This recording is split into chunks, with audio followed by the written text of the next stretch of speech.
que je vais vous envoyer. Donc, c'est pas très compliqué. Ça se fait avec téléphone cellulaire, tablette, PC, laptop, tout ce qui existe. Android, Apple, pas de problème. Donc, c'est très facile. Donc, pour vous mettre dans la situation fictive que j'ai créée pour vous montrer comment signer, j'ai simulé un acheteur qui avait rédigé une promesse d'achat pour mon client vendeur. Donc, la promesse d'achat, je suis allé la présenter à mon client vendeur. Mon client vendeur a répondu par une contre-proposition. Il est revenu à la charge. Donc, c'est la contre-proposition qu'on va signer aujourd'hui. C'est un des nombreux documents que je peux vous envoyer faire signer. Il n'y a aucun problème avec ça. Donc, ça s'applique à tous les types de documents. Le principe va rester le même. Euh, on va commencer par ça. Moi, je vais déjà avoir préétabli les paramètres de signature, c'est-à-dire que probablement, ça va être des signatures par succession, c'est-à-dire que pour pouvoir passer à un autre signataire, le premier signataire doit avoir terminé de signer. Ce ne sera pas tout le monde en même temps, mais un à la suite de l'autre. Donc, ça va commencer par un courriel que vous allez recevoir comme celui-ci, qui va parler de Authentisign, là, un document pour signature. Donc, on a juste besoin d'ouvrir le courriel. Maintenant, on va arriver ici, on va voir, signer.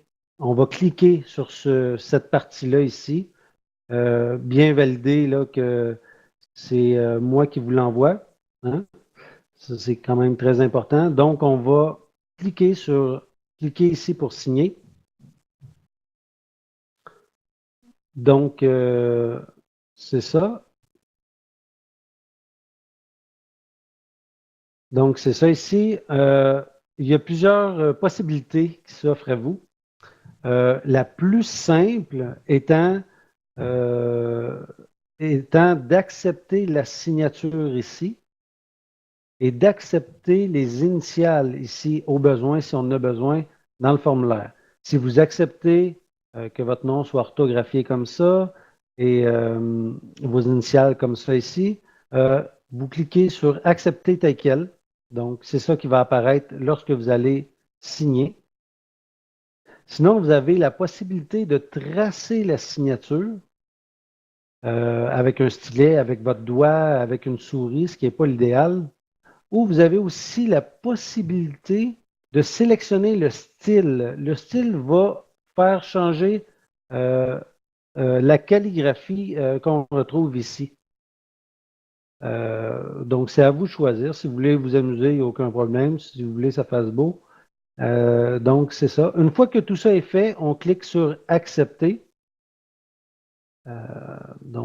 On accepte. Donc là, on s'est authentifié. En faisant cette étape-là, on s'est authentifié comme étant bien euh, la personne qui doit signer. Ça, c'est l'ACP que je vous parlais, de la mise en situation fictive. Donc, c'est important de bien lire le document que je vous envoie. Hein? C'est pas juste le signer et le retourner, de bien lire tous les termes.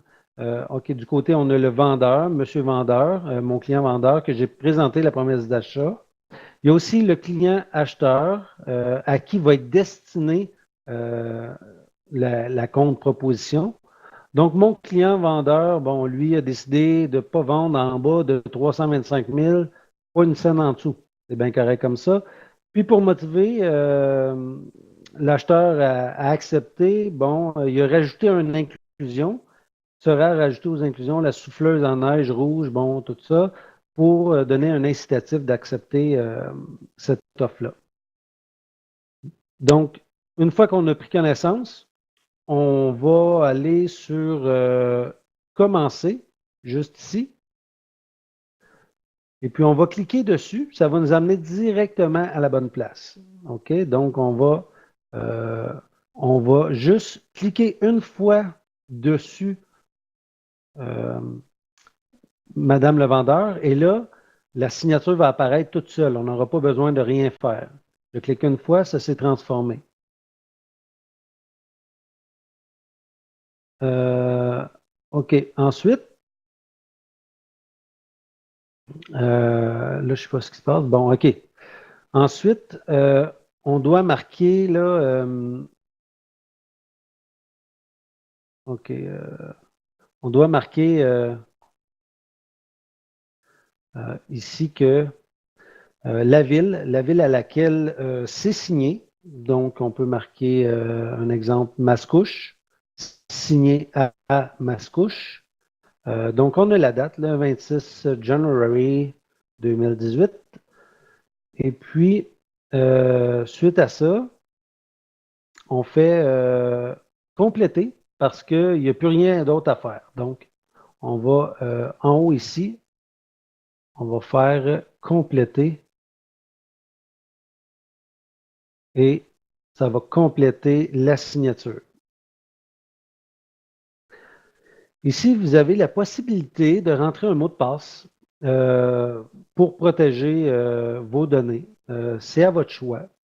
Moi, je suggère de ne pas en mettre, mais si pour une raison ou une autre, vous décidez d'en mettre un, c'est correct aussi. Donc, si on ne veut pas en mettre, on a juste à cliquer non merci en bas à droite. Alors, on vient de signer le document du vendeur. Maintenant, l'acheteur, lui aussi, va recevoir, une fois ça terminé, son courriel lui indiquant que c'est à son tour à signer. Ça devrait rentrer dans les prochaines secondes ici. Donc, on va voir là, que prochainement, ça va rentrer. Et voilà, ça vient de rentrer. Donc, on va cliquer là, sur l'invitation ici. Là. On va ouvrir le courriel. La même procédure. On va toujours cliquer ici. Et puis après, on remplit étape par étape. Je vais y aller un petit peu plus rapidement maintenant que vous savez comment faire.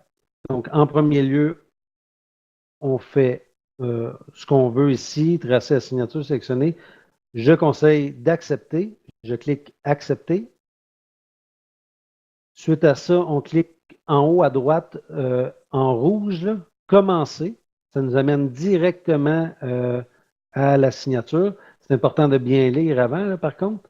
Donc, une fois que c'est bien lu, on clique dessus, on tape avec le doigt pour une tablette ou un cellulaire et ça apparaît la signature. Donc, signé à, bon, on peut marquer Mascouche. Ici, c'est pas Mascouche.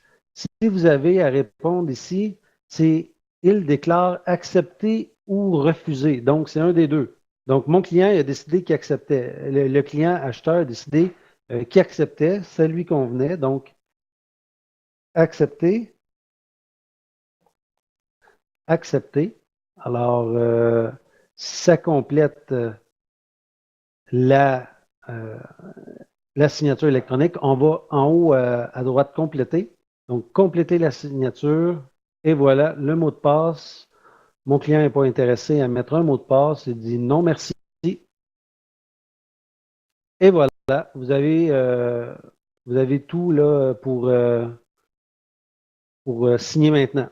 Donc, si vous avez des questions, n'hésitez pas. Appelez-moi 514-923-8286. Ça va me faire plaisir de répondre à vos questions. Merci et bonne soirée.